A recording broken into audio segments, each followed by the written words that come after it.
Am I the idiot for kicking my roommate's fiancé out and saying he can forget about sharing the new house? My male 22, soon-to-be aunt is quite generous with family. When one of her investment properties was vacated unexpectedly, she asked me if I wanted to move in for, basically, free. It was a fully furnished duplex condo. As our lease ends in January, and one of my roommates, Bill, male 25, proposed to his girlfriend, I asked my other roommate, Varun, male 22, if he wanted to move in. He agreed to pay all the utilities and bills. My plan was to ask my girlfriend Veda, female 23, to move in with me soon. Since she and Varun are distant cousins and the condo being pretty big, it wouldn't be a deal breaker for her to share. But it all changed when Bill asked if he could move in with us till his wedding. Bill and his fiancée, Beth, 23, female, want to save up to put a deposit on a bigger home. I agreed since it was only till the wedding, which was in 9 months. The final deal was, I won't charge them any rent and they will cover all the bills and utilities. We decided to keep our old place till the end of Jan and move in slowly. The incident in question happened when a few of our friends got together in the new condo to party, break in the new home. Beth was in full-on bride mode, planning everything. As her maid of honor and few bridesmaids are in our friend group, our every get-together is turning into wedding talks, and this was no different. Unlike Varun, who was born in the US, Veda is here in the States on an L1 work visa. She adjusted well, but sometimes she's like a fish out of water. Being a curious person, she politely either asks me or someone else to explain if she didn't understand something. Beth started bragging about how it's going to be a big wedding with 200 guests. V got genuinely confused and asked if it's really considered a big wedding. I said yes and left it at that. But one of the bridesmaids asked V if it's not considered big in India. She sheepishly said yes. When pushed further, she said for her big weddings mean upwards of 2K guests. The bridesmaid got intrigued and started asking V about Indian weddings. V also got into it because she wanted to know more about American weddings. The topic turned to child-free weddings and V said she never attended one. Apparently, Indian weddings are mostly never child-free. I guess Beth got annoyed. She is having a child-free and started making snide comments such as how they Indians might not be able to afford babysitters, etc. V grew uncomfortable. I finally had enough when Beth compared her own job with V's. I laughed in her face and said V makes more money than all of the others in the house combined, and asked her to leave. Bill got involved and started making excuses about how she's stressed about the wedding, and if she leaves, V had to leave too as we share the house now.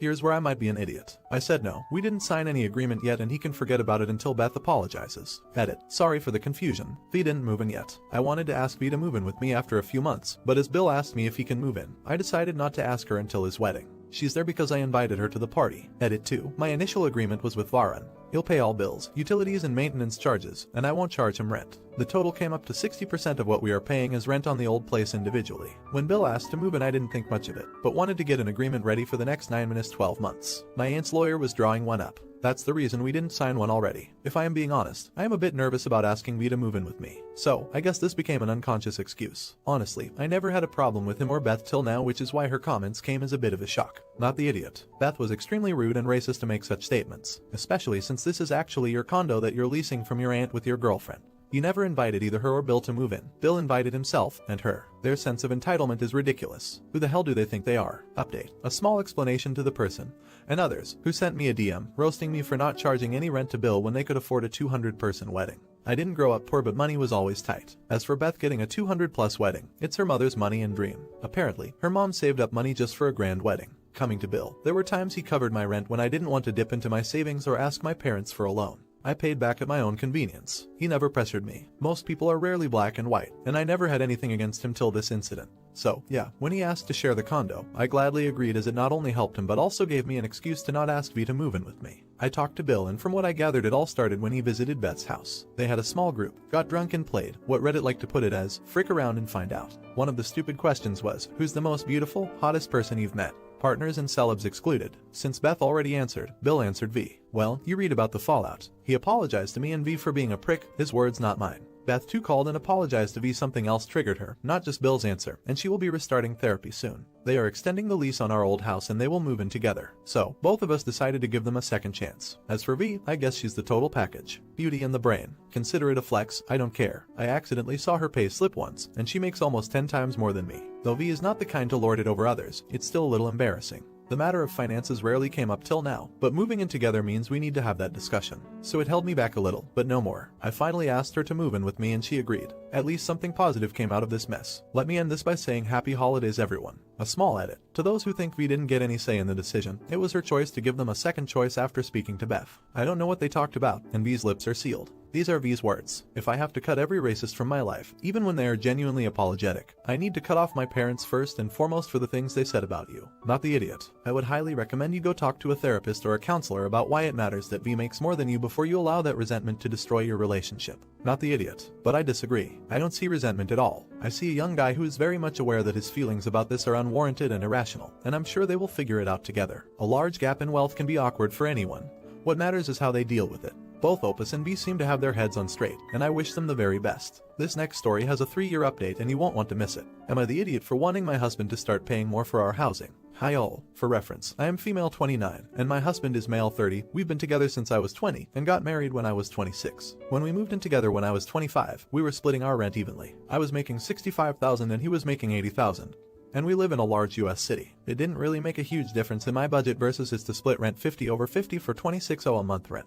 However, things have changed. I got pregnant a few months after we got married, which we were so happy about and wanted. I didn't want to not work, but I wanted to be home with our baby, so I found a full-time remote job in my field of work. The downside is I took a cut to my salary from $65,000 to $50,000. We continued to split rent in our apartment. My husband, between being 26 and 30, has received a number of raises and has switched his job. He is now a senior business analyst, making roughly $195K a year. Since we were having a child, we were going to need a bigger apartment. We found a 3-bedroom for $4,000K per month. He still wanted to split rent evenly, despite my protests, and despite me wanting to try to find a smaller apartment for less. In the end, I sort of let myself get walked over because he really is such a smooth talker and I do love him. Anyway, flash forward 2.5 years, our rent has increased to $4,400K. My take-home pay monthly after taxes is roughly $3,600K. I am paying $2K monthly in rent. I am also taking care of our baby and our home, doing chores and cooking daily. My husband works from 8-6, but typically doesn't get home until 7. I am burnt out. I barely have enough money per month to do things I enjoy. I feel like I am financially struggling while my husband is living a life of luxury. Yes, he does take me out on dates and on vacation, but he doesn't seem to understand that this is not enough for me. I spoke to him 2 days ago very seriously, and when I asked about trying to split rent based on our income and pay an equal percentage of our income so that it is more fair than fully equal, his reaction stunned me. He asked me why having $6K extra a month wasn't enough for me. I told him I'm not saving anything.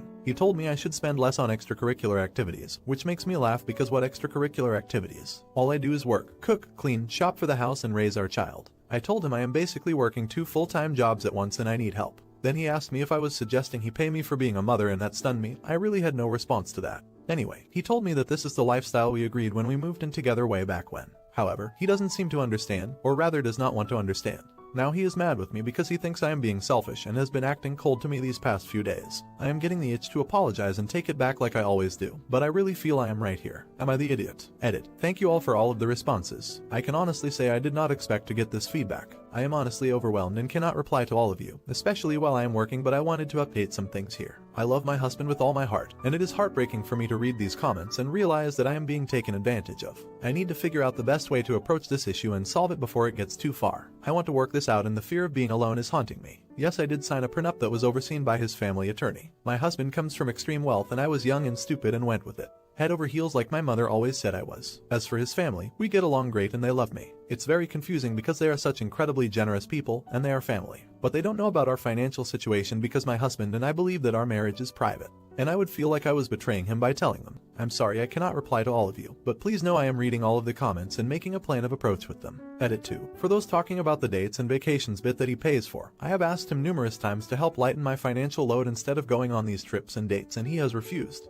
He said he can do what he wants with his money, and if he wants to take us on vacation, that is what he will pay for. If I could afford vacation, I would pay. In fact, when we were in a more even financial situation, unmarried, not kids, I paid for almost all of our vacations and dates because I love to treat people. And I can't do that anymore. Edit 3. I also do not have bad spending habits. I worked my way out of my student loan debt in 2 years after graduating. I saved $60K by the time we got married, and I have that all in my retirement, which I am thankful for because I can no longer contribute to it. This has nothing to do with how I spend. I am actually pretty frugal when it comes to shopping, especially since I prefer to keep things cheap for my budget. Not the idiot. Married people with children who keep separate bank accounts and argue about who pays for what are weird. You're not roommates. Update. I sincerely apologize for taking so long to return to Reddit and write an update to this. A lot has happened since. For those who don't know, this post was originally written at the end February of 2020 and it's now 2023. Things were not good with me and my husband at the time of this post. I want to preface this by saying we are still together to this day, and we've welcomed a new child to the world, this time in a much healthier environment. COVID changed a lot for me, along with the intense virality of the last post.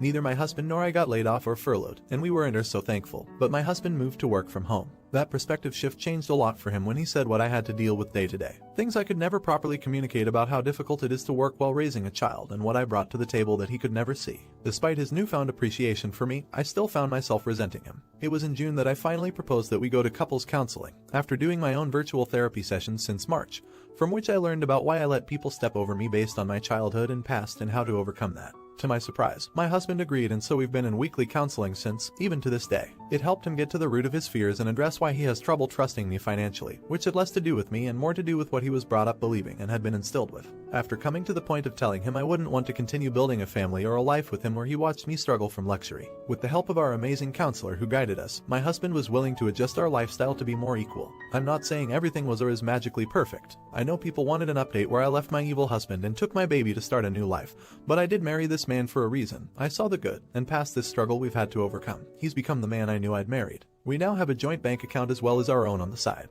We each put 2 divided by thirds of our income into the shared account and get to keep 1 divided by third for ourselves. I am in a new job now and making much more money than in the original post. Not that this affects the relationship, but so people know my 1 divided by third is enough for me to enjoy. It's still a road to recovery, but we have more trust between us and are no longer living a 50/50 lifestyle. Not the idiot. While I'm glad he has changed his ways, I do hope this also means he's finally contributing to household chores, cooking and childcare, because him expecting you to do all of that was a huge part of the equation and many people thinking this marriage could not be saved. I also hope you consider bringing up both back pay of sorts that could go into your retirement account, because you were at such an extreme disadvantage for so long, or agree to a postnup. Because if things do not work out in the end, which I sadly fear may still be the case, you are going to be completely screwed in this situation the way things stand. And there's no making up for all of that lost time when it comes to your retirement account. Not the idiot. I always love getting updates, and I'm happy that this is leaning towards a positive outcome. That said, I don't know if I personally could work on things with a guy that didn't understand that raising a baby is a full-time job in itself and keeping all the fun money isn't okay. Especially knowing that she took a pay cut in order to be able to do the unpaid work of raising what is his child too.